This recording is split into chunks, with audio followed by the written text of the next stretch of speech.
ಕಲಾವಿದ್ರಿಗೆ ಒಂದು ಹೊತ್ತು ಊಟ ಹಾಕಿದಾಗ ಕಂಪನಿಗಳು ಉಳಿದಿದ್ದು. ಮೊನ್ನೆ ಕೊಪ್ಪಳದಾಗ ಇತ್ತಲ್ಲ ಡಿಮಾನ್ಸ್ಮೆಂಟ್ ಡಿಸ್ಟ್ರಿಕ್ಟ್ ಕಳಿಸ್ಬೋದು,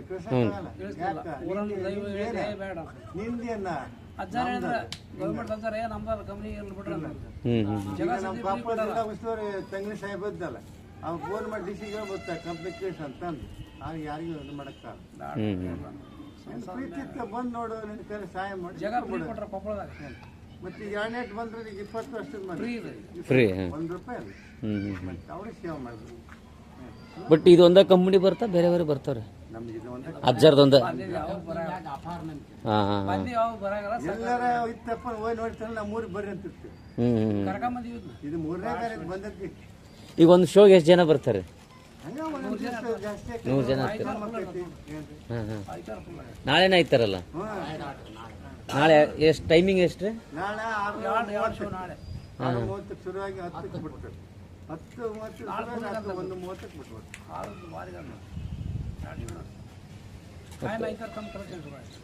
6:40 ದಿವಸ ಒಂದು ಆಡ್ಬೇಕಂದ್ರೆ 6 ಜನ ಬರಲ್ಲ. ಅವತ್ತೊಂದು ದಿವಸ ಫಾಸ್ಟ್ ನೋಡಿದ್ರೆ ಬರಲ್ಲ.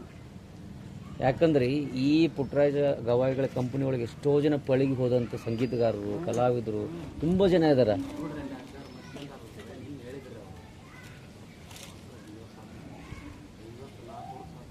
ಭಾಳ ವರ್ಷ ಆಯ್ತು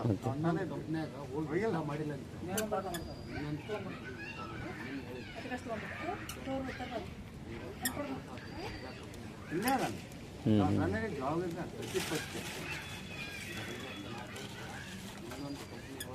ಜಿದ್ದ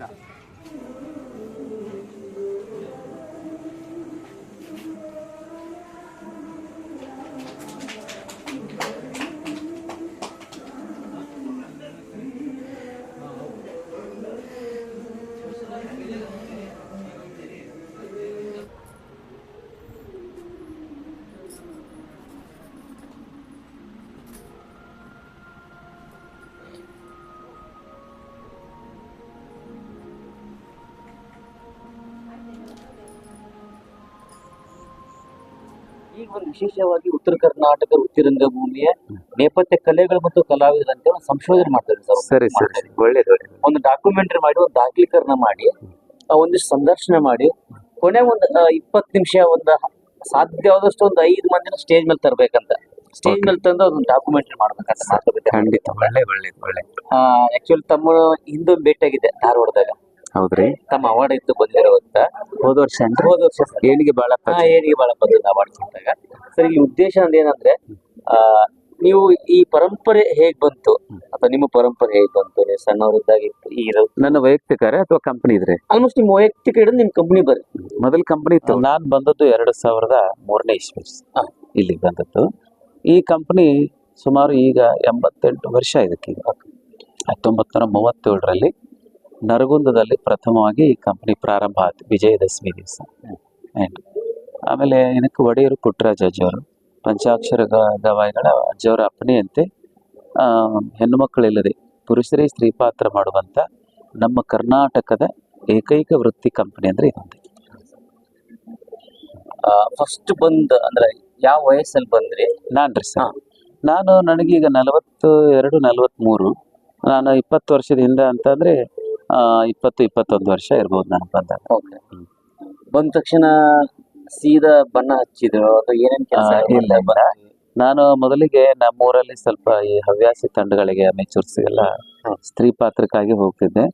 ಈ ಕಂಪನಿ ಒಬ್ರು ಪ್ರಮುಖ ವಾಹಿನಿಯಲ್ಲಿ ಬರುವಂತ ಸ್ತ್ರೀ ಪಾತ್ರಧಾರಿಗಳು ಬಾಬಣ್ಣ ಸಾಲಳ್ಳಿ ಅಂತ ಹೇಳಿ, ಒಳ್ಳೆ ಡ್ಯಾನ್ಸರ್. ಅವರು ಕ್ಲಾಸಿಕಲ್ ಬಂತು, ಪ್ರತಿಯೊಂದಕ್ಕೂ ಒಳ್ಳೆ ಡ್ಯಾನ್ಸರ್, ಒಳ್ಳೆ ಕಾಮಿಡಿ ಪಾತ್ರ ಮಾಡೋ ಕಲಾವಿದರು.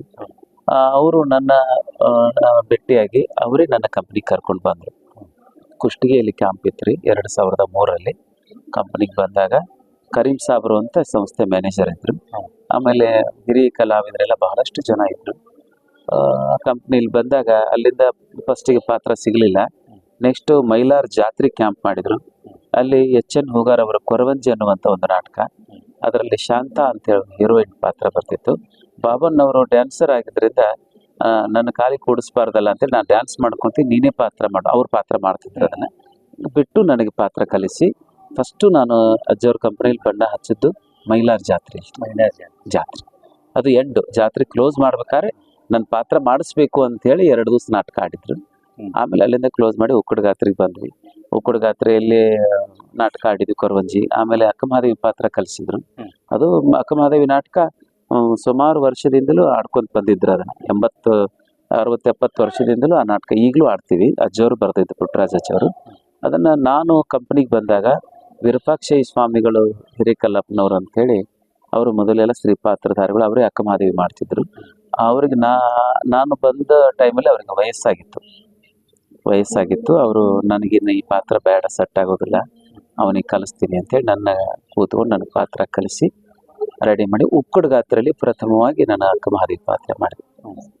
ಅಲ್ಲಿಂದ ಕಂಪನಿಯಲ್ಲಿ ಒಂದು ಜವಾಬ್ದಾರಿ ಪಾತ್ರ ಮಾಡಿದ್ರಿಂದ ಈ ಹುಡುಗನ ಅವಶ್ಯಕತೆ ಕಂಪನಿಗೆ ಐತಿ, ಕಂಪನಿಲಿ ಇರಲಿ ಅಂತ ಅನ್ನೋ ತೀರ್ಮಾನಕ್ಕೆ ಬಂದ್ಮೇಲೆ ನಾನು ಒಂದೊಂದೇ ಪಾತ್ರಗಳನ್ನ ಮಾಡ್ತಾ ಬಂದ್ವಿ. ಇಲ್ಲಿವರೆಗೆ ಎಷ್ಟು ನಾಟಕದಲ್ಲಿ ಪಾತ್ರ ಮಾಡಿದ್ರಿ ಸರ್? ಎಷ್ಟು ನಾಟಕ ಮಾಡಿದ್ರಿ? ಯಾವ್ಯಾವ ನಾಟಕ ಮಾಡಿದ್ರಿ? ನಾಟಕಗಳು, ಪ್ರಯೋಗಗಳಂದ್ರೆ ಅದು ಲೆಕ್ಕಕ್ಕೆ ಸಿಗೋದಿಲ್ಲ ಸರ್. ಆದ್ರೆ ನಾಟಕಗಳಂದ್ರೆ ಸುಮಾರು ಒಂದು 25ರಿಂದ 30 ಮೇಲೆ ಇರಬಹುದು. ಹೆಸರುಗಳು ಅಕ್ಕಮಹಾದೇವಿ, ಕೊರವಂಜಿ, ಬಂಜೆ ತೊಟ್ಟಿಲು, ರತ್ನಮಾಂಗಲ್ಯ, ಧರ್ಮದೇವತೆ, ಕಿವುಡ ಮಾಡಿದ ಕಿತಾಪತಿ, ವರನೋಡಿ ಹೆಣ್ಣು ಕೊಡು, ನವಲಗುಂದದ ನಾಗಲಿಂಗಲಲ್ಲಿ, ಬಸ್ ಕಂಡಕ್ಟರ್, ಆಮೇಲೆ ಬಸ್ ಹಮಾಲ್ ಅಂತೇಳಿ, ಆಮೇಲೆ ಅಜ್ಜವರು ಬರೆದ ನಾಟಕ ಅಕ್ಕಮಹಾದೇವಿ. ಕಲ್ಲಯ್ಯಜ್ಜವರು ಬರೆದಂಥದ್ದು ಈಗಿರೋ ಪೀಠಾಧಿಪತಿಗಳು ಪರಮ ಪೂಜ್ ಕಲ್ಲಯ್ಯಜ್ಜವರು ಒಂದು ನಾಟಕ ಬರೆದ್ರು, ಮನೆ ಬೆಳಗಿದ ಮಗಳು ಅಂತ. ಅದನ್ನ ಆಡ್ತೀವಿ ಕಂಪನಿಲಿ, ಆ ನಾಟಕ. ಆಮೇಲೆ ಸುಮಾರು ನಾಟಕಗಳು ಸರ್. ಆಮೇಲೆ ನಾವು ಕ್ಯಾಂಪ್ ಎಲ್ಲಿ ಮಾಡಿರ್ತೀವಿ ಅಲ್ಲಿ ಕ್ಷೇತ್ರಾಧಿಪತಿ ಯಾವ್ದಾದ್ರು ದೇವಸ್ಥಾನ ಇತ್ತು ಅಂದ್ರೆ ಆ ದೇವ್ರ ಬಗ್ಗೆ ನಾಟಕಗಳನ್ನು ಬರೆದು ಅಲ್ಲಿ ಆಡಿ ಪ್ರಯೋಗ ಮಾಡಿ ಅಂತ ಸುಮಾರು ನಾಟಕಗಳು. ಪವಾಡ ಬಸವೇಶ್ವರ ಆಗಿರ್ಬೋದು, ಶಿರೂರು ಸಿದ್ಧಲಿಂಗೇಶ್ವರ ಮಹಾತ್ಮೆ ಆಗಿರ್ಬಹುದು. ಆಮೇಲೆ ಈ ಮುಳುಗುಂದ ಕ್ಯಾಂಪ್ ಮಾಡಿದ್ವಿ, ಮುಳುಗುಂದ ಬಾಲಲೀಲ ಮಹಂತ ಶಿವಯೋಗಿಗಳ ನಾಟಕ. ಆ ಮಹಂತ ಅಜ್ಜವ್ರ ಪಾತ್ರ ನಾನೇ ಮಾಡಿದ್ದೆ. ಸುಮಾರು ನಾಟಕಗಳು ಸರ್, ಬಹಳಷ್ಟು. ನೀವು ಕವಿಗಳಂತ ಕೇಳಿ ನೀವು ಕವಿಗಳು ಅಂತೇಳಿ ಈ ವೃತ್ತಿ ರಂಗಭೂಮಿಗೆ ಆ ಕವಿಗಳ ಲೆಕ್ಕಕ್ಕೆ ಅವ್ರಿಗೆ ಹೋಲಿಕೆ ಮಾಡುವಷ್ಟು ದೊಡ್ಡವರಲ್ಲ. ನನ್ನ ಒಂದು ಸುಮಾರು ನಾಟಕಗಳಲ್ಲಿ, ಸುಮಾರು ಕವಿಗಳು ಬರೆದ ನಾಟಕದಲ್ಲಿ, ಸುಮಾರು ದೊಡ್ಡವ್ರ ಕೈಯಲ್ಲಿ ನಿರ್ದೇಶನ ಪಡೆದ ಒಂದು ಅನುಭವದಿಂದ ನಾನು ಒಂದು ಪ್ರಯತ್ನ ಮಾಡಬಾರ್ದು ಯಾಕು ಅಂತೇಳಿ ಒಂದು 2 ನಾಟಕ ಬರೆದೆ. ಮೊದಲನೇ ನಾಟಕ ಮತ್ತೊಮ್ಮೆ ಬಾ ಮುತ್ತೈದೆಯಾಗಿ ಅಂತೇಳಿ, ಅದು ಗುರುಗಳ ಆಶೀರ್ವಾದ ಕೂಡಿಸಿದ್ವಿ. ನಾಟಕ ಬಹಳ ಅದ್ಭುತವಾಗಿ ಮೂಡಿ ಬಂತು. ಸಂಸಿ ಕ್ಯಾಂಪ್ ಮಾಡಿದ್ವಿ ಕುಂದಗೋಳ ತಾಲೂಕು. ಸಂಸಿಯಲ್ಲಿ ನಿರಂತರ 5 ತಿಂಗಳು ಅದೊಂದೇ ನಾಟಕ ಆಡಿದ್ವಿ. ಅಷ್ಟು ಒಳ್ಳೆ ಕಲೆಕ್ಷನ್ ಆಯ್ತು, ಒಳ್ಳೆ ಹೆಸರು ಬಂತು. ಆಮೇಲೆ ಅದನ್ನೇ ಜೇವರಿಗೆ ರಾಜನ್ ಅವರು ನಮಗ್ ಕೊಡ್ರಿ ಆಡ್ತೀವಿ ಅಂತ ಇಸ್ಕೊಂಡ್ರು. ಅವರು ಟೈಟಲ್ ಚೇಂಜ್ ಮಾಡಿದ್ರು, ಏನು ಗಂಗಿ ಮನ್ಯಾಗ ಗೌರಿ ಹೊಲದಾಗ ಅಂತ ಆಡಿ. ನಾಟಕ ನೋಡಿದೀನಿ, ನಿಮ್ಮ ಹೆಸರು ಕೇಳಿದೀನಿ. ಕಲ್ಲೂರು ಕಂಪ್ನಿಗೆ ಹೋದಾಗ ಶಿರ್ಸಿ ಜಾತ್ರೆ ವರ್ಷದಿಂದ ಸರ್ ಅದನ್ನೇ ಮಾಡಿದ್ರು. ಅದಾದ್ಮೇಲೆ ಇನ್ನೊಂದು ನಾಟಕ ಬರದೆ, ಗಡಿಗಿ ಜ್ವಾಕಿ ತಂಗಿ ಅಂತ ಹೇಳಿ, ಅದು ಅದ್ಭುತವಾಗಿ ಮೂಡಿ ಬಂತು. ಅದು ಮತ್ತೆ ರಾಜಣ್ಣರು ಇದು ನಮಗೆ ಕೊಡ್ರಿ ಅಂತ ಬಂದ್ರು, ಕೊಟ್ವಿ. ಅದನ್ನ ಅಕ್ಕ ಅಂಗಾರ ತಂಗಿ ಬಂಗಾರ ಅಂತ ಹೆಸರಿಟ್ರು. ನಾವು ಕೊಪ್ಪಳ ಜಾತ್ರೆ ಕ್ಯಾಂಪ್ ಮಾಡಿದ್ವಿ ಅಜ್ಜವ್ರ ಕಂಪನಿ, ಅದೇ ಹೆಸರಿನ ಮೇಲೆ ಮಾಡಿದ್ವಿ, ಅಕ್ಕ ಅಂಗಾರ ತಂಗಿ ಬಂಗಾರ. ನಮಗೂ ಒಳ್ಳೆ ಕಲೆಕ್ಷನ್ ಆಯ್ತು, ಒಳ್ಳೆ ಹೆಸರು ಬಂತು, ಒಳ್ಳೆ. ಸರ್, ನನಗೆ ನೀವು ಒಂದು ಪುರುಷರಾಗಿ ಸ್ತ್ರೀ ಪಾತ್ರ ಮಾಡುವ ಒಂದು ಚಾಲೆಂಜ್, ಅದ್ರ ಜೊತೆಗೂ ಪಾತ್ರಗಳ ಮಾಡ್ತಾ ಇವತ್ತ ಕಂಪನಿ ಮಾಲೀಕರಾಗಿದ್ದು, ವ್ಯವಸ್ಥಾಪಕರಾಗಿ. ಮಾಲೀಕರು ಯಾವತ್ತು ಪುಟ್ಟರಾಜ್ ಅಜ್ಜವರೇ ಮಾಲೀಕರು, ಇದಕ್ಕೆ ಕಲ್ಲಯ್ಯ ಅಜ್ಜವರೇ ಸಂಚಾಲಕರು. ಮ್ಯಾನೇಜ್ಮೆಂಟ್ ಅಂದ್ರೆ ಇದನ್ನ ನೋಡ್ಕೊಂಡು ಹೋಗುವಂತ ಒಂದು ಜವಾಬ್ದಾರಿ ಅಷ್ಟೇ. ನಮ್ಮಂತ ಹಿಂಗ್ ಮ್ಯಾನೇಜ್ಮೆಂಟ್ ಮಾಡೋರು 100 ಜನ ಆಗೋಗ್ಯಾರ. ಹೇಗ್ ನಿಭಾಯಿಸ್ತಿರಲ್ಲ? ನಾನೇನು ನಿಭಾಯಿಸೋದಿಲ್ರಿ, ಇದೆಲ್ಲ ಅಜ್ಜವ್ರದೇ. ನಾವು ಮೊದಲು ಹೆಂಗ್ ಪಾತ್ರ ಮಾಡ್ಕೊಂತ ಇದೀನಿ, ಈಗಲೂ ಹಂಗ ಅದೀನಿ ಸರ್. ಏನ್ ಅದ್ರ ಬಗ್ಗೆ ಯಾವ ವ್ಯತ್ಯಾಸನೂ ಇಲ್ಲ. ನನಗೆ ಪಾತ್ರ ಮಾಡ್ತೀನಿ, ಒಬ್ರು ಬುಕ್ಕಿಂಗ್ ಮಾಡ್ತಾರ, ಒಬ್ರು ಲೆಕ್ಕಪತ್ರ ಮಾಡ್ತಾರ, ಒಬ್ರು ಬೋರ್ಡಿಂಗ್ ಮಾಡ್ತಾರ, ಒಬ್ರು ಪರದೆ ಜಗ್ತಾರ, ಒಬ್ರು ವೈರಿಂಗ್ ಮಾಡ್ತಾರ, ಪಾತ್ರ ಮಾಡ್ತಾರ. ಇಷ್ಟೇ ಅವಾಗಲೂ ಹಿಂಗೆ ಬಂದ. ಸುಮ್ಮನೆ ನನ್ನ ಹೆಸರಿಗೆ ಅಷ್ಟೇ ವ್ಯವಸ್ಥಾಪಕ. ಇಲ್ಲಿ ಅವ್ರವ್ರ ಜವಾಬ್ದಾರಿ ಅವ್ರು ನೀಟಾಗಿ ಮಾಡ್ಕೊಂಡು ಹೋಗ್ತಾರೆ. ಇಲ್ಲ, ನಾನು ಒಂದಿಷ್ಟು ಹೊರಗಡೆ ಕೇಳ್ತಿದ್ನಲ್ಲ, ತಾವು ಬಂದ್ಮೇಲೆ ಒಂದಿಷ್ಟು ಏನಿಲ್ಲ, ವ್ಯವಸ್ಥಿತವಾಗಿ ಏನಿಲ್ಲ. ನಮಗೂ ಒಂದು ಕನಸು ಈ ಕಂಪನಿ ಬಗ್ಗೆ. ಎಲ್ಲರ ಕಂಪನಿಗಳಿಗಂತಲೂ ಇದೊಂದು ವಿಭಿನ್ನವಾದ ಕಂಪನಿ, ವಿಭಿನ್ನವಾಗಿ ಇರ್ಬೇಕು. ಎಲ್ಲ ರೀತಿಯಿಂದ ಪ್ರಯತ್ನ ಪಡಕತ್ತೀವಿ. ಆದ್ರೆ ಇನ್ನೂ ಅದು ನಾವು ಅನ್ಕೊಂಡ ರೀತಿಯಲ್ಲಿ ಇನ್ನೂ ಬೇಕು, ಬಹಳ ಬೇಕು. ಆದ್ರೆ ಸಣ್ಣ ಪ್ರಯತ್ನ ರೀ, ಹಂಗೆ ಎಷ್ಟು ಮಾಡಿದ್ರು ಕಡಿಮೆ. ರಂಗಭೂಮಿ ವಿಷಯ ಎಷ್ಟು ಪರದೆಗಳಾಗ್ಲಿ, ಲೈಟ್ ಆಗ್ಲಿ, ಅಚ್ಚುಕಟ್ಟುತನ ನಾವು ಮಾಡೀವಿ, ಅಚ್ಚುಕಟ್ಟುತನ ಇಲ್ಲಿ ಮುಗೀತು ಅನ್ನುವಂಗಿಲ್ಲ. ಅದು ಹಂಗೆ ನಿರಂತರ ಅದನ್ನ ಪ್ರಯತ್ನ ಮಾಡ್ಕೊಂತ ಹೋಗೋದು ಸರ್, ಅಷ್ಟೇ. ಸರ್, ತಾವು ಸಂಗೀತಗಾರ? ಇಲ್ಲ, ಸಂಗೀತಗಾರ ಅಂದ್ರೆ ಪರ್ಫೆಕ್ಟ್ ಸಂಗೀತ ಅಭ್ಯಾಸ ಮಾಡಿ ಕಲ್ತದ್ದಲ್ಲ. ನಾಟಕಗಳಲ್ಲಿ ಕೆಲವೊಂದು ಈ ಹೇಮರೆಡ್ಡಿ ಮಲ್ಲಮ್ಮನ ಪಾತ್ರ, ಅಕ್ಕಮಹಾದೇವಿ ಪಾತ್ರ, ಆಮೇಲೆ ನಾನು ಸುಭದ್ರಮ್ಮ ಮನ್ಸೂರ್ ಅವ್ರ ಕೈಯಲ್ಲಿ ದ್ರೌಪದಿ ಪಾತ್ರ ಕಲಿತೆ.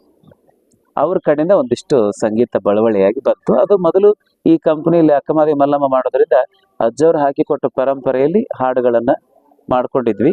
ಅವ್ರಿಗೆ ನಮಗೂ ಸ್ವಲ್ಪ ಅಮ್ಮ ಸುಭದ್ರಮ್ಮರು ನನ್ನ ಮೇಲೆ ಸ್ವಲ್ಪ ಬಹಳ ಏನೋ ಒಂದು ಅಭಿಮಾನ ಅವ್ರಿಗೆ. ಅವ್ರ ಮಗನ ತರ ನನ್ನ ಪ್ರೀತಿ ಮಾಡೋರು. ಅವರು ಮಾಡೋ ಪಾತ್ರಗಳನ್ನ ನನಗೆ ಕಲಿಸ್ಕೊಟ್ರು, ಮಾಡಿಸಿದ್ರು ನನ್ನ ದ್ರೌಪದಿ ಪಾತ್ರ. ಅವರು ಮುಂದೆ ಕುಂತ ನಾಟಕ ನೋಡಿದ್ರು, ಸಂತೋಷ ಪಟ್ರು. ಆಮೇಲೆ ಇಷ್ಟೇ ಸಂಗೀತ ಹಂಗ ಪರಿಪೂರ್ಣವಾದ ಸಂಗೀತಗಾರರಲ್ಲ, ನಾಟಕಕ್ಕೆ ಏನ್ ಬೇಕು ಅಷ್ಟು ಮಾತ್ರ ಮಾಡಬಲ್ಲೆ. ಸರ್, ಒಂದು ತಯಾರಿ ಹೇಗಿರುತ್ತೆ? ಈಗ ನೀವು ಈಗ ಅಲ್ಲಿಂದ ಬಂದ್ರಿ, ರಂಗಮಂದಿರ ಒಳಗಡೆ ಬಂದ್ಮೇಲೆ ಆ ವಾತಾವರಣ ಹೇಗಿರುತ್ತೆ? ಒಂದು ಪರಕಾಯ ಪ್ರವೇಶ ಅಂತ ಕೇವಲ ಅದು ಒಂದಿಷ್ಟು ಹೇಳ್ಕೊಳ್ಳಿ. ಅದು ನೋಡ್ರಿ, ಒಂದು ಕಾಸ್ಟ್ಯೂಮ್ಸ್ ಅಂತೀವಲ್ಲ, ಅದ್ರ ಮೇಲೆ ಡಿಪೆಂಡ್ ಆಗ್ತೈತಿ. ಈಗ ನಾನು ಸೀರೆ ಉಟ್ಕೊಂಡ್ರೆ ಹುಡುಗಿ ತರಾನೇ ಆಕ್ಟ್ ಮಾಡ್ಬೇಕು, ಅದು ನಾನು ಅನ್ಕೊಳ್ಳೋಕ್ಕಿಂತ ನನ್ನ ಅದು ಆ ಕಾಸ್ಟ್ಯೂಮ್ಸ್ ಅಲ್ಲಿ ಒಂದು ಅರ್ಧ ಭಾವನೆ ಬಂದ್ಬಿಡ್ತೈತಿ. ನಾನು ಮೇಕಪ್ ಹಾಕೊಂಡ್ರೆ, ಒಂದು ಮುದುಕನ್ ಮೇಕಪ್ ನಾ ಮಾಡ್ಕೊಂಡೆ ಅಂದ್ರೆ ನನಗೆ ಗೊತ್ತಿಲ್ದೇನೆ ಮುದುಕನ್ ತರ ಒಂದು ಆಕ್ಟಿಂಗ್ ನನ್ನಲ್ಲಿ ಬರ್ತೈತಿ. ಅದು ಕಲಾವಿದರಾದವ್ರು ಎಲ್ಲರಲ್ಲೂ ಅದು ಸಹಜವಾಗಿರುವಂತ. ಅದಕ್ಕೆ ನಾವು ಸ್ವಲ್ಪ ಪ್ರಯತ್ನ ಪಟ್ಟು, ಇದು ನಾನು ಮಾಡುವಂತ ಕರ್ತವ್ಯ ಜನರಿಗೆ ಇಷ್ಟ ಆಗ್ಬೇಕು, ಸಹ ಕಲಾವಿದರಿಗೆ ಇಷ್ಟ ಆಗ್ಬೇಕು, ಅವರೆಲ್ಲರಿಗಿಂತ ನನಗೂ ತೃಪ್ತಿ ಆಗ್ಬೇಕು, ನಾನು ಮಾಡೋ ಕರ್ತವ್ಯ ಇದ್ರ ಮೇಲೆ ನಿಷ್ಠೆ ಇಟ್ಟು ಮಾಡಿದ್ರೆ ಎಲ್ಲಾನು ಚೆನ್ನಾಗಾಗ್ತದೆ ಸರ್. ಸರ್, ಇಲ್ಲಿವರೆಗೂ ತುಂಬಾ ಖುಷಿ ಕೊಟ್ಟಂತ ಪಾತ್ರ ಯಾವುದು, ನಾಟಕ ಯಾವುದು ನಿಮಗೆ? ತುಂಬಾ ಇದು ಬಹಳ ಕಷ್ಟದ ಪ್ರಶ್ನೆ ನನಗೆ. ಆದ್ರೂ ಕೂಡ ಯಾವುದೇ ಪಾತ್ರ ಇದ್ರನ್ನ ಆ ಪಾತ್ರ ಮನಸ್ಪೂರ್ವಕವಾಗಿ ಮಾಡುವಂತ ಒಂದು ಬೆಳೆಸ್ಕೊಂಡು ಬಂದಿದ್ರು ನಾನು. ಇದು ಸರಿ, ಈ ಪಾತ್ರ ಚೆನ್ನಾಗೈತಿ, ಇದು ಚೆನ್ನಾಗಿಲ್ಲ ಅಂತೇಳಿ ಅನ್ಕೊಳ್ಳೋದಿಲ್ಲ. ಹಾಸ್ಯ ಪಾತ್ರಗಳನ್ನು ಮಾಡಿನ. ಬಸ್ ಕಂಡಕ್ಟರ್ ನಾಟಕದಲ್ಲಿ ರಾಜು ತಾಳಿಕೋಟಿ ಅವರು ಹೆಸರು ಕೇಳಿರಿ, ರಂಗಾಯಣದ ನಿರ್ದೇಶಕರು. ಅವರೇ ನನಗೆ ಚನ್ನಿ ಪಾತ್ರ ಕಲಿಸಿದ್ರು. ಬಸ್ ಕಾಮಿಡಿ, ನಾನು ಕಾಮಿಡಿ ಮಾಡ್ತಿದ್ದಿಲ್ಲ. ಅವ್ರು ಕಂಪನಿಗೆ ಬಸ್ ಕಂಡಕ್ಟರ್ ನಾಟಕ ಪಾತ್ರ ಮಾಡಕ್ ಬಂದ್ರು. ಒಂದ್ 2 ದಿವಸ ಮುಂಚಿತವಾಗಿ ಬಂದ್ರು. ನನಗೆ ಖಾನಾವಳಿ ಚನ್ನಿ ಪಾಠ ಮಾಡು ಅಂತ ಒತ್ತಾಯ ಮಾಡಿದ್ರು ಕಂಪನಿ ಹಿರಿಯರು. ನಾನು ಹೇಮರೆಡ್ಡಿ ಮಲ್ಲಮ್ಮ ಇಂಥ ಪಾತ್ರಗಳು ಮಾಡಾಗಿರ್ಬೇಕು, ಹಾಡ್ಬೇಕು, ಡ್ಯಾನ್ಸ್ ಮಾಡ್ಬೇಕು. ನಾನು ಡ್ಯಾನ್ಸ್ ಅದು ಇದಕ್ಕೂ ಸ್ವಲ್ಪ ದೂರ. ನಾನು ಮಾಡ್ತೀನಿ ಇಲ್ಲಂತಲ್ಲ, ಅದು ಚನ್ನಿ ಪಾತ್ರ ಮಾಡುವಂತದ್ದು ಒಂದು ಬಂದಾಗ ಮಾಲೀಕರಿಗೆ ಹೇಳಿದ್ರು, ರಾಜಣ್ಣರಿಗೆ. ಅವರು ನಾನು ನೋಡಿ, ಅಯ್ಯೋ ಇವ್ ಮಲ್ಲಮ್ಮ ಅಕ್ಕಮಹಾದೇವಿ ಮಾಡಮ್ ಹೆಂಗ್ ಚನ್ನಿ ಬಲಿ ಇದಾಗ್ತತಿ ಅಂದ್ರೆ, ಆದ್ರೂ ಇಲ್ರಿ ಅವನೇ ಅಂದ್ರೆ ಹಾಡಿಕೆ ಇದ್ದ ಪಾತ್ರ, ಹಾಡುಗಾರಿಕೆ ಇದ್ದ ಪಾತ್ರ, ಚನ್ನಿ ಪಾತ್ರ. ಇಲ್ಲ ಇವ್ರು ಮಾಡಿಸ್ರಿ ಅಂದಾಗ ಅವರು ನನ್ನ 2 ದಿವಸ ಕೂಡಿಸ್ಕೊಂಡು ಕಟ್ಸ್ಗಳು ಹೇಳಿ, ಜೊತೆಲಿ ಪಾತ್ರ ನೀನೇ ಮಾಡ್ಬೇಕು ಅಂತೇಳಿ ಅವರು ನನಗೆ ಚನ್ನಿ ಪಾತ್ರ ಕಲಿಸಿ, ಅವರೇ ಕಂಡಕ್ಟರು, ನಾನು ಚನ್ನಿ. ಪ್ರತಿ ಕ್ಯಾಂಪಿಗೂ 4 ದಿವಸ 5 ದಿವಸ ಪಾತ್ರ ಮಾಡಕ್ ಬರೋರು. ಅವ್ರ ಜೊತೆಗೆ ಕಾಮಿಡಿ ಪಾತ್ರ ಮಾಡಿದೆ. ಆಮೇಲೆ ವಿಲನ್ ಪಾತ್ರಗಳು, ಲೇಡಿ ವಿಲನ್ ಪಾತ್ರಗಳು, ಗಯ್ಯಾಳಿಗಳ ಪಾತ್ರ, ಇವೆಲ್ಲದ್ರ ಜೊತೆಗೆ ಸಾಧ್ವಿ ಕ್ಯಾರೆಕ್ಟರ್ಗಳನ್ನು ಜಾಸ್ತಿ ಮಾಡಿದೆ. ಆಮೇಲೆ ನನಗೆ ರಾಯರ ನಾಟಕ ದ್ರೌಪದಿ ಪಾತ್ರ ಖುಷಿ ಕೊಡ್ತು, ಅಕ್ಕಮಹಾದೇವಿ ಪಾತ್ರ, ಹೇಮರೆಡ್ಡಿ ಮಲ್ಲಮ್ಮ, ಇವೆಲ್ಲದ್ರ ಜೊತೆಗೆ ಇವೆಲ್ಲ ಸಾಮಾಜಿಕ ನಾಟಕಗಳನ್ನು ನಾನು ತೃಪ್ತಿಯಿಂದನೇ ಪಾತ್ರ ಮಾಡುವಂತ ಒಂದು ಸ್ವಭಾವ ರೂಢಿ ಬೆಳೆಸ್ಕೊಂಡು ಬಂದ್ಬಿಟ್ಟು. ತುಂಬಾ ಸಾತ್ವಿಕವಾಗಿ ದುಃಖದಲ್ಲಿರುವಂತ ಪಾತ್ರ ಯಾವತ್ತಾದ್ರೂ ನಿಮ್ಗೆ ನಂದೇ ಅಂತ ಅನ್ಸಿದ್ಯಾ? ನನ್ ಬದುಕು ಅನ್ಸಿದೆ ನಿಮ್ಗೆ? ಅದ ನಿಮ್ ಆ ಪಾತ್ರ ಮಾಡಿದಾಗ ಅದು ಪ್ರತಿಯೊಬ್ಬ ಕಲಾವಿದರಿಗೂ ಅನ್ವಯಿಸ್ತೈತಿ ಸರ್, ಪ್ರತಿಯೊಬ್ಬರಲ್ಲಿ ಬರ್ತೈತಿ. ಯಾಕಂತ ಕೇಳ್ರಿ, ಜೀವನದಲ್ಲಿ ನಡೆದ ಘಟನೆಗಳನ್ನ ಭಾವನಾತ್ಮಕವಾಗಿ ತೆಗೆದುಕೊಳ್ಳವನೇ ಕಲಾವಿದ. ಕಲಾವಿದರು ಬಿಟ್ರೆ ಜನಸಾಮಾನ್ಯರಿಗೆ ಸಾಧ್ಯ ಇಲ್ಲ. ಇವತ್ತು ನಮ್ಮ ಮನೇಲಿ ಒಂದು ಉದಾಹರಣೆಗೆ ಯಾರೋ ತೀರ್ಕೊಂಡಾರು, ನಾನು ಇವತ್ತು ಪಾತ್ರ ಮಾಡ್ಬೇಕಾಗಿತ್ತು ಅಂದಾಗ ನಾವು ಈ ಕಡೆ ಹೆಚ್ಚು ಗಮನ ಕೊಡ್ತೀವಿ, ತೀರ್ಕೊಂಡವ್ರ ಕಡೆ ಗಮನ ಕೊಡೋದಿಲ್ಲ.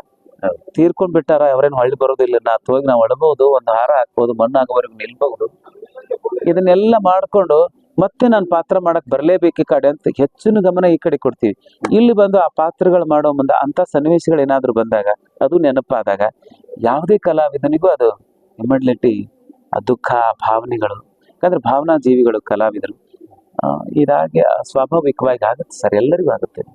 ಸರ್, ಇನ್ನೊಂದಿಷ್ಟು ವೈಯಕ್ತಿಕ ಆಮೇಲೆ ಮಾತಾಡೋಣ. ಕಂಪನಿ ಅಂದ್ರೆ ಕಂಪನಿ ಬೆಳೆದು ಬಂದ ರೀತಿ ಹೇಳಿಬಿಡಿ ಸರ್. ಫಸ್ಟ್ 80 ವರ್ಷ ಆಯ್ತಲ್ಲ, ಫಸ್ಟ್ ಸ್ಥಾಪನೆಯಿಂದ ಹಿಡಿದು ಎಲ್ಲೆಲ್ಲ. ನನಗೆ ಸ್ವಲ್ಪ ಟೈಮ್ ಆಯ್ತು, ಮನಕ್ರಿ 9:20 ಆಯ್ತು, 10 ಗಂಟೆಗೆ ಸ್ಟಾರ್ಟ್. ನಾನು ರೆಡಿಯಾಗಿ ಒಂದ್ ಸೀನ್ ಮುಗಿದಿಂದ ಒಂದು 2-3 ಸೀನ್ ಗ್ಯಾಪ್ ಇರ್ತೈತೆ. ನನಗೆ ಕರಿತೀನಿ ಮನ ಇಲ್ಲೇ ಕುಂತ್ ಮಾಡೋಣ ಸರಿ, ಮೇಕಪ್ ಮೇಲೆ ಇರ್ತೀನಿ ಮಾಡೋಣ. ಒಂದಿಷ್ಟು ಮಾಡೋಣ ಸರ್, ಇನ್ನೂ ಒಂದಿಷ್ಟು ಮಾತಾಡ್ರಿ ಅದವಾಗ ಮಾಡ್ರಿ. ಆಮೇಲೆ ನಾಟಕ ಶೋ ಬಿಟ್ಟ ಮೇಲೆ ಬೇಕಾದ್ರೂ ನೀವು ತಗೊಂಡ್ರು ನೀವೇನ್ ಕ್ವಶನ್ ಕೇಳ್ತೀರ ಅದಕ್ಕೆ ಆನ್ಸರ್ ಮಾಡೋಣ. ಬಟ್ ನಂದೊಂದು ಉದ್ದೇಶ ಅಂದ್ರೆ ಸರ್, ಇದು ನೇಪಥ್ಯ ಕಲಾವಿದ್ರ ಬಗ್ಗೆ ಯಾರು ಮಾಡಿಲ್ಲ. ಮಾಡ್ರಿ ಅದಕ್ಕೆ ಬುಕ್ ಆಗ್ಲಿ, ಒಂದು ಡಾಕ್ಯುಮೆಂಟರಿ ಆಗ್ಲಿ ಮಾಡ್ರಿ. ಕೊನೆಗೆ ಅದೊಂದು ರಂಗದ ಮೇಲೆ ಬಂದು ಒಂದು ಪ್ರದರ್ಶನ ಆಗ್ಲಿ ಅಂತ ಖಂಡಿತ ವಿಚಾರ ಇದೆ. ಖಂಡಿತ ನಾನು ಈಗಾಗಲೇ ರಾಜ್ ತಾಳಿಕೋಟಿ ಅವ್ರನ್ನ, ಜೇವರ್ಗಿ ರಾಜೇಂದ್ರ ಅವ್ರನ್ನ, ತ್ರಿಮಾಗ್ ಬೆಳಗುಡ್ಡಿ ಅವ್ರನ್ನ, ನಮ್ಮ ಇವತ್ತು ರಾಜು ಪೇಂಟರ್ ಅವ್ರ ಹತ್ರ ಹೋಗಿ ಪೇಂಟರ್ ನಂಬರ್ ಕೊಟ್ರೆ ಹಿರಿಯಾಳ್ ರಾಜನ್ ಅವ್ರ ಹತ್ರ ಹೋಗಿ ಅವ್ರ ಇಂಟರ್ವ್ಯೂ ಮಾಡ್ಕೊಂಡು ಅಮೀನ್ ಪೇಂಟರ್ ಅವರು ಆಲ್ಮೋಸ್ಟ್ ಎಲ್ಲ ಒಂದಿಷ್ಟು ಭೇಟಿ ಆಗಿದ್ದೀನಿ ಸರ್. ಈ ಪ್ರೊಸೆಸ್ ಮಾಡ್ತಾ ಇದ್ದೀನಿ. ಕೊನೆಗೆ ಒಂದು ಬುಕ್ ಆಗ್ಲಿ, ಇದೊಂದು ದಾಖಲೀಕರಣ ಆಗ್ಲಿ ಅಂತ ಒಂದು ಸಂಶೋಧನಾ ಸ್ಟಡಿ ಮಾಡ್ರಿ ಮಾಡ್ತಾ ಮಾಡ್ರಿ ಒಳ್ಳೇದು ಸರ್, ಒಳ್ಳೇದು ಒಳ್ಳೆ ವಿಚಾರ. ಅದು ಇದು ಎಲ್ಲ ಕಂಪನಿಗಳಲ್ಲೂ ಇದೊಂದು ವಿಭಿನ್ನವಾದ ಕಂಪನಿ. ಖುಷಿ ಆಯ್ತು ನನಗೆ. ಒಳಗಡೆ ಬಂದ ತಕ್ಷಣ ದೇವಸ್ಥಾನಕ್ಕೆ ಬಂದಾಗ ಪುಟ್ಟರಾಜ್ ಅಜ್ಜಿ ಅವರು ಆಚಾರ ವಿಚಾರದಿಂದ ಕಟ್ಟಿದಂತ ಸಂಸ್ಥೆ, ಸಂಸ್ಕಾರದಿಂದ ನಡೆಯುವಂತ ಕಂಪನಿ. ಕಲಾವಿದರಾದವರು ಸಂಸ್ಕಾರ ಕಲಿಬೇಕು, ಸಂಸ್ಕಾರವಂತರಾಗಬೇಕು ಅನ್ನುವಂತ ಬಳವಳಿ ಪರಂಪರೆ ನುಡಿಸ್ಕೊಂಡು ಬಂದಂತ ಕರ್ನಾಟಕದ ಏಕೈಕ ಕಂಪನಿ ಇದನ್ನು ನಾವು ಬಹಳ ಹೆಮ್ಮೆಯಿಂದ ಹೇಳ್ಕೊಳ್ಳೋಣ. ಹೌದು ಸರ್.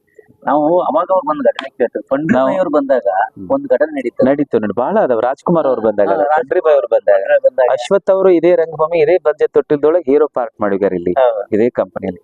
MS ಉಮೇಶ್ ಅವರು ಕೊಂಡು ತಂದ ಗಂಡ ನಾಟಕದಲ್ಲಿ ಕಾಮಿಡಿ ಪಾತ್ರ ಮಾಡಕ್ ಬರ್ತಿದ್ರು. ಡಿಂಗ್ರಿ ನಾಗರಾಜ್ ಅವರು ಈಗ್ಲೂ ಬರ್ತಾರೆ ಪಾತ್ರ ಮಾಡ್ಲಿಕ್ಕೆ. ಬಹಳಷ್ಟು ಸಿನಿಮಾ ಕಲಾವಿದ್ರು. ಆದ್ರೆ ಹೆಣ್ಣು ಮಕ್ಕಳು ಬಹಳ ಜನ ಕೇಳಿ, ಬಹಳ ಜನ ಉಮಾಶ್ರೀ ಅವ್ರು ಹಿಡ್ಕೊಂಡು ನಮಗೆ ಅವಕಾಶ ಇಲ್ಲ ಅಜ್ಜರ್ ಕಂಪನಿಯಲ್ಲಿ ಮರಗ್ತಾರ ಈಗ್ಲಿ. ಪಂಡ್ರಿಬಾಯಿ ಅವ್ರು ಹಿಡ್ಕೊಂಡು, ಪಂಡ್ರಿಬಾಯಿ ಅವ್ರ ಘಟನೆ ನಿಮ್ಗೆ ಯಾರೋ ಹೇಳ, ನಾನು ಹೇಳ್ತೀನಿ ಅದನ್ನ ಆಮೇಲೆ. ಅದು ಬಹಳ ಚಂದ ಇದೆ ಸರ್. ಬಹಳ ಚಂದ ಐತಿ. ಗೊತ್ತು ದಾವಣಗೆರೆಯಲ್ಲಿ ನಡೆದಂತ ಅವರೇ ಶಾಕ್ ಆಗ್ಬಿಡ್ತಾರಂತ. ಶಾಕ್ ಆಗೋದ್ರ ಜೊತೆಗೆ ಅವೆಲ್ಲ ಮಾತಾಡ್ತೀನಿ ಬರ್ಲಿಕ್ಕೆ. Thank you sir.